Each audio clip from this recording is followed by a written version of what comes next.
All right, hello everyone, and welcome to. I know every episode we start by saying this, but we are on episode 10, which Holy cannoli! feels crazy every week, and it gets crazier every week we come back. But this is episode 10 of the Fireside Chat, where we recap all things totally dramatic survival games. Today, I am joined by lovely Chef Michi, as always. It's no different. It's just the hair. Yeah. The head's not. My hair is also not doing too hot today. I showered, but then just didn't comb my hair or brush it, but it's fine. My hair's getting long. I can't control it. Whatever. We'll be fine, Matt. Yeah. But yeah, this is episode 10. We're surviving. We're getting out there, and it feels so weird. The end of the season feels like we're just rushing by. It's just like boom. Right, next week is the episode we've been looking forward to. You started editing it? Yes. Yep. I And can't wait. after that, we have one more episode. I wish I had more of my POV for that episode. Yeah. I wish. I mean, editing the little thing that we did at the beginning to like introduce the challenge was so funny. I'm so excited for next week. But yeah, then the week after we have another normal episode. That will be our last dancing. Everyone say, "Oh no, not the last dancing." Thank God. I agree. And then it's the finale, and then we crown our winner, episode 13. The finale is, let's see, October 21st. So before Halloween, put your predictions in the comment section. Who do you think of the final 5 will be the winner of TDSG? But without further ado, let's get into episode 10. This was our shortest episode of the season. It kind of worked. I kind of liked it. It felt like a nice little break. I don't know about It did, you. considering the absolute chaos of a shitstorm that was the episode prior. Right. The death. Oh, yeah. Oops, I swore. Oopsie. Yep. Yeah. I'm tired. I had a long day. No, over. you're literally so fair. I stayed. Okay. Actually, I'm not going to tell you when I stayed up until, because I know how You stayed up feel. until 5 a.m. Yeah. Yep. Yeah, yeah. So, There's the big sister glare. Like, I can't help it. I'm a little guy playing his little games and editing, and what else am I gonna do? I gotta play my little games every now and then. But yeah. Did you freeze? on your ass to make sure. Oh, you just came back. Oh no, you're gone again. If I lived with you, I would be. Oh no! Don't tell me these things. You're back. Okay, now you're back. Oh dear God! I swear. You're 1,000% back now. If I lived with you, I would be on your ass about going to bed on time. I swear. I know. And you know what's worse is I'd just be laying in bed on my phone, just scrolling. I know, my best friend does that all the time, I swear. I want to kick her ass too, but I love her so much that, it's like, I understand insomnia can be an absolute bitch to people. Right. So, because I sometimes do have that. I will sometimes stay up until 2:30 a.m. and take me forever to fall asleep. Yep. So I get it. But I'm also like silently, telling my friends to take care of themselves because they need to go sleep. I know. The thing for me is, if I'm not going to sleep while I'm laying in bed, it's like, well, I might as well be on my computer and be productive. So, last night I was chilling, talking to friends, and, some nights I edit, I get stuff ready for TDSG and all of that, and, yeah, I'm trying to think. I have to do some things tonight, too, but, we're just living. We're living our lives. But anyway, let's get into the episode. Shortest episode of the season. We got a little bit more like just character moments. I liked the part where I was killing the zombie in the water with the trident. That was a fun moment. But I'm trying to think of any notable things. The challenge was Pole Rider. Hee hee. Haha. I mean, you called it Pole Rider. I just kind of, how do I put this? I was the one that just basically teased everybody with the Banga Boys. Yeah. Yo. Oh, we were kind of just off our rocker because we had filmed the episode before, and filming one episode of the show takes us out, really. So by the time you get to the second episode, we're just at the point of, all right, we're just going to vibe with the rest of the stuff that we got to do today. And, you know, that's what happened. So we were playing Pole Ride, and there's not much to mention here. It was our first endurance challenge, and only. We kind of wanted like a Survivor-y endurance challenge. And Gabe won. This time, fair and square, I must admit. So. Yep.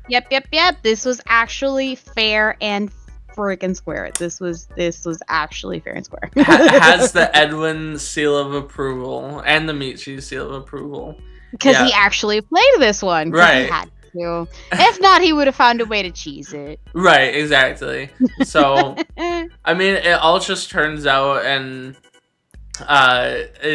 there really is no way to cheese it.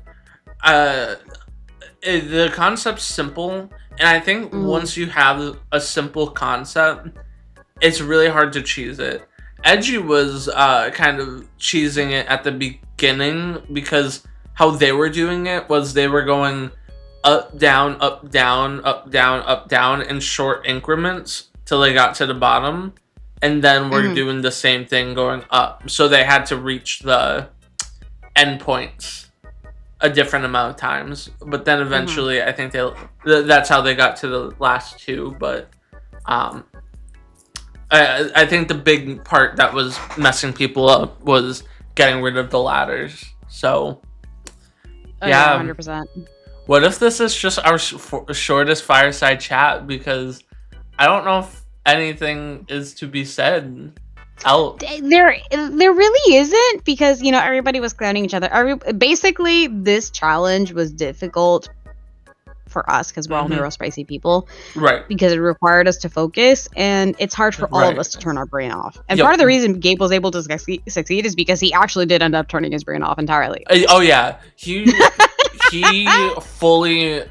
This was the dissociation wars. Who can dissociate the furthest? And the longest. Gabe succeeded. Gabe succeeded. Which I kind of love that for a challenge. Because at this point, I'm pretty sure every single person in that call was neurospicy. I think everyone who was not... Actually, the whole season might have been neurospicy people. I'm not sure, but it was... Yeah, it was a fun concept for a challenge, and that I appreciate at least. So, may not have been big and grand, but sometimes it's the simple things that work. So, with that being said, we then move on to I'm trying to think. Oh, this is the part in the season where you can start to see us become a little bit more lenient. Lauren, I think, spectates the rest of the season, so she's still there. We have... What else do we have? We have... I'm gonna say it eventually. We have Jacob there watching, and then in the next episode, Felix is watching too. Which, spoiler alert, Felix goes home. But I think he was watching from Edgy's computer. I'm not too sure, but this is where we get very lax, and it's like, you should be at Failsville right now, but whatever, you can watch. It's all part of the fun, and we want this to be a fun experience. Yeah, it is. Like, we want this to be a fun experience for everybody, and part of the reason why we ended up having everybody just chill with us is because if they were already going to be on the server and we were already at the end of it, everybody had built a bond. So as long as they didn't like help anybody cheat, and respected boundaries and limits and call outs like, hey, no, They were fine to watch. Right, exactly. Plus, for a while, It also helped them observe. Mhm. Remember, because these people end up being the jury for the end game. That's a which great is point. super crucial. So that's why we were also pretty lax about it, because they need to see the gameplay. That's a phenomenal point, because at this point, we were saying to our jurors, you can come in and hang out and watch Campfire Council and all of that if you want. And no one did. So for this point to like us to lax everything, more people were wanting to come in and just watch. And as you'll see, that helps in the end once the jury comes in and has to make informed opinions about everything. So yeah, phenomenal point. Plus, everyone coming in was kind of helpful. Having more voices was great for one, but there's a part in next episode where Dylan and Gabe have to dig. I know we're talking about episode 10. Sorry to be talking about episode 11, but Lauren and Gabe and Dylan have to dig down, but they have to reset after they do that. And because of that, Lauren was able to help out and do that for me, so I didn't have to. While you just sat in front of the cafe. It's so fucking funny. I can't wait for you to see it. But the next episode is absolutely hilarious. And honestly, is. I think I'm with you there that I think people are really going to enjoy it, because it's a breath of fresh air. And honestly, I'm so glad that that's a challenge that is going to keep coming back. Because next episode's a puzzle-based challenge. I'll say that much. I'm trying to think of the last puzzle we had. Episode 7 was Gungerhaim's. Episode 8 was Fetch Game. Episode 9 was Death Dome. So episode 6 was the last real time we had a puzzle. When we did the Great Minecraft Race. And there was even then, I don't know if that was really a puzzle. The thing with the music blocks. No, because it was more like listening to audio cues than anything else. Yeah, so episode 5 was talent show. Episode 4 was put it in my chest. Episode 3 was the last time we had a real puzzle. So this is a good one. We finally get the puzzles back. So if you've been missing your puzzles, viewers, you'll get them next week. But for now, we go to Campfire Council, and as you know, there's no really hiding it. Gabe and Dion, subbing for Dylan still, had the idols bequeathed to them by Lauren. So we knew they had them. Gabe had immunity or invulnerability from Camp Counselor Wynn, and Dion had the idol. So, of course, he was going to use it to save himself, and then that means we had to say goodbye to one of the 4. And unfortunately, it had to be Felix. Yeah. Do you agree with Dion and Gabe's decision to give Felix the chop? Yes. I'd say so. Yes and no. I feel so I could play devil's advocate for the yes, and you can say why the no. Okay. But I would say yes, I agree, because between our last people from that alliance, Edgy is great, but it is better to have Edgy in there. Right. Because they are a weaker competitor to Felix. Yeah. I would say... So if I was in their shoes, I would have gone toward Felix. Right. And if I didn't know then what I know now, we'll ignore that. We would still go with that. Hold on, let's see. Oh. I hope they find him. Oh, okay. I was like, it's a senior citizen alert. Okay, yeah. But it's like not in the metro area, so okay, that's good. I was like, well, my first thought was hopefully it wasn't weather. I mean, I No, guess that's not. I mean, usually equally with good. weather, I would be able to tell you, but right now it looks pretty freaking sunny, so we're okay. Well, that's good. Yeah. But TDSG wise, oh yeah, so you say Felix was the correct decision, and I think Edgy and Felix are equally good competitors. I think we've just seen Felix edge out in certain instances a few times more. Well, actually, I feel like Felix is a bigger threat when it comes to Minecraft challenges, and I think Edgy is a bigger threat when it comes to like talenty stuff.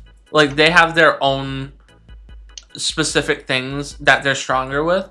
I love how you're supposed to be the one to say that you were to say that if Felix was the wrong decision, and yet you're also agreeing with well, me. no, let me explain why. Because I do agree. I think Felix was a good decision. I think in this moment, Edgy would have been the best decision because although Felix was a strong competitor, I think Edgy was the biggest threat to win the game. Because between advantaging Jacob out and having two top 2 placements, I think they were just, and really being a big voice for that side, I think their win equity was very big.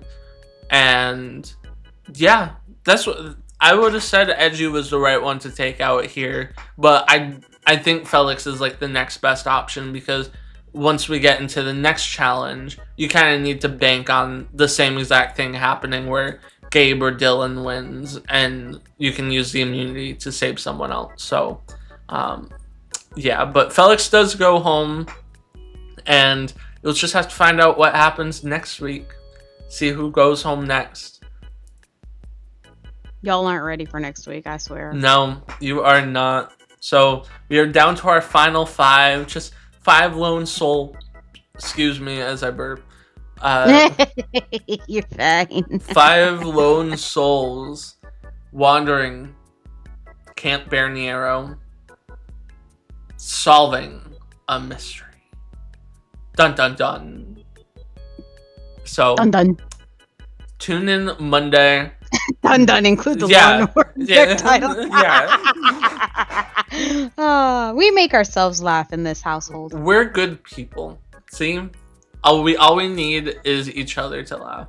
There's a Coke bottle on my floor. I hope everyone sees that. No. Nope, there isn't. You know what? I'm fine calling attention to it. I drank it. Well, I didn't drink it out of the bottle. I don't do that.